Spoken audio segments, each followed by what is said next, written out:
अस्सलाम वालेकुम। मैं भी न्यूज के साथ मैं हूं शान चौधरी। आगे बढ़ेंगे और खबर शामिल करेंगे टोबा टेक्सिंग से हमारे रिपोर्टर मियां जान ज़ेब की रिपोर्ट के मुताबिक डिप्टी कमिश्नर मोहम्मद नईम सिद्धू की हिदायत पर एडीसीजी ज़ीशान लबा मसीह की ज़ेरे सदारत डिस्ट्रिक्ट इमरजेंसी रिस्पांस कमेटी बराए इंसतादे डेंगू का इजलास इंडोर और आउटडोर सर्विलांस सरगर्मियों का जायजा लिया।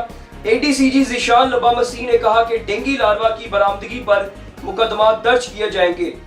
मौजूदा बारिशों के सीजन में हॉटस्पॉट की चेकिंग को मजीद तेज करें।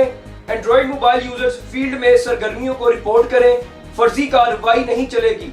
उन्होंने कहा कि तहसील इमरजेंसी रिस्पांस कमेटीज के अजलास बाकायदगी से मुनक्किद किए जाएंगे।